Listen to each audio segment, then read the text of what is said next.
Empire or Humanity? What the Classroom Didn't Teach Me About the American Empire by Howard Zinn.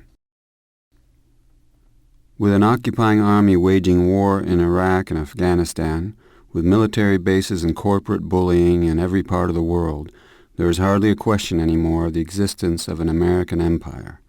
Indeed, the once fervent denials have turned into a boastful, unashamed embrace of the idea.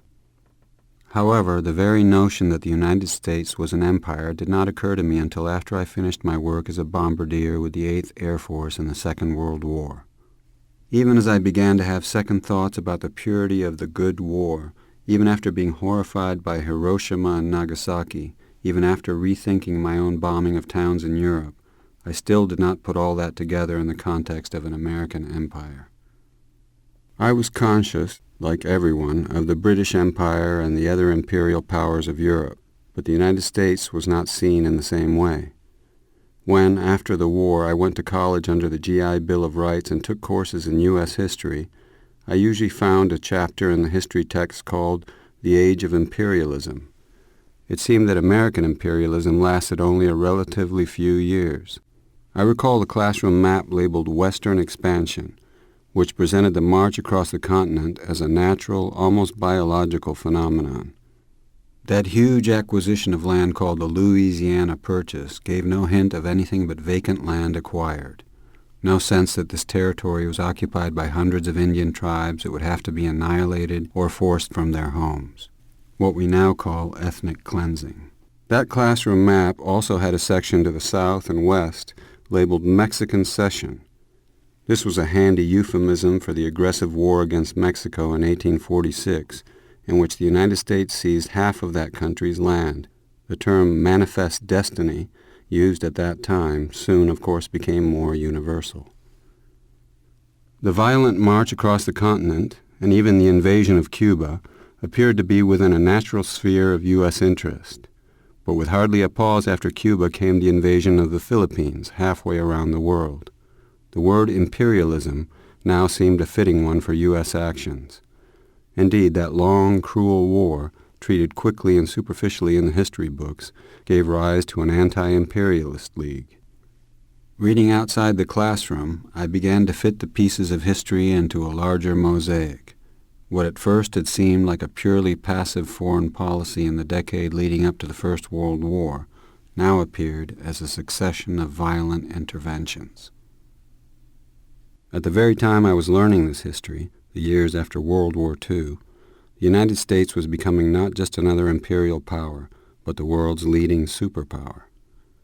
Determined to maintain and expand its monopoly on nuclear weapons, it was taking over remote islands in the Pacific, forcing the inhabitants to leave and turning the islands into deadly playgrounds for atomic tests. When the war in Korea began in 1950, I was still studying history as a graduate student at Columbia. Nothing in my classes prepared me to understand American policy in Asia. It seemed clear to me then that it was not the invasion of South Korea by the North that prompted U.S. intervention, but the desire of the United States to have a firm foothold on the continent of Asia, especially now that the communists were in power in China. Years later, as the covert intervention in Vietnam grew into a massive and brutal military operation, the imperial designs of the United States became clearer to me. In 1967, I wrote a book called Vietnam, The Logic of Withdrawal. By that time, I was heavily involved in the movement against the war. When I read the hundreds of pages of the Pentagon Papers entrusted to me by Daniel Ellsberg, what jumped out at me were the secret memos from the National Security Council. Explaining the U.S. interest in Southeast Asia, they spoke bluntly of the U.S. motives as a quest for tin, rubber, oil. No anti-war movement in the history of the nation reached the scale of the opposition to the war in Vietnam. At least part of that opposition rested on an understanding that more than Vietnam was at stake, that the brutal war in that tiny country was part of a grander imperial design. Various interventions following the U.S. defeat in Vietnam seemed to reflect the desperate need of the still reigning superpower, even after the fall of its powerful rival, the Soviet Union, to establish its dominance everywhere. Was George Bush Sr. heartsick over Saddam Hussein's seizure of Kuwait, Or was he using that event as an opportunity to move U.S. power firmly into the coveted oil region of the Middle East? Given the history of the United States, given its obsession with Middle East oil dating from Franklin Roosevelt's 1945 deal with King Abdul Aziz of Saudi Arabia, and the CIA's overthrow of the democratic Mossadegh government in Iran in 1953, it is not hard to decide that question. The ruthless attacks of September 11th, as the official 9/11 Commission acknowledged, derived from the fierce hatred of U.S. expansion in the Middle East and elsewhere. Even before that event, the Defense Department acknowledged the existence of more than 700 American military bases outside of the United States.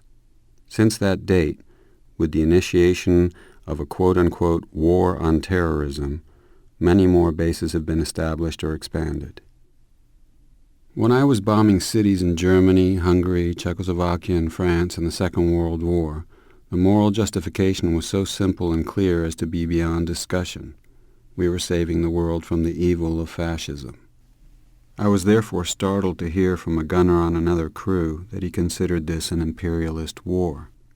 Both sides, he said, were motivated by ambitions of control and conquest.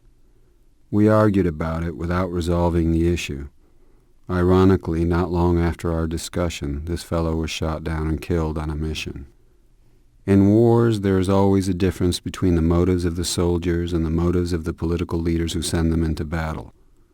My motive was to help defeat fascism and create a more decent world, free of aggression, militarism, and racism.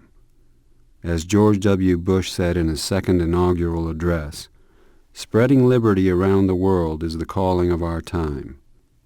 The New York Times called the speech "striking for its idealism." We can hardly ask for a more candid, blunter declaration of imperial design, but with assurances that the motive of this influence is benign, that the purposes are noble, that this is quote-unquote imperialism light. The American empire has always been a bipartisan project. Democrats and Republicans have taken turns extending it, extolling it, justifying it. The rhetoric, often persuasive on first hearing, soon becomes overwhelmed by horrors that can no longer be concealed. The bloody corpses of Iraq, the torn limbs of American GIs, the millions of families driven from their homes in the Middle East and in the Mississippi Delta. Have not the justifications for empire so embedded in our culture and assaulting our good sense that war is necessary for security, that expansion is fundamental to civilization, begun to lose their hold on our minds? Have we not reached a point in history where we are ready to embrace a new way of living in the world, expanding not our military power, but our humanity?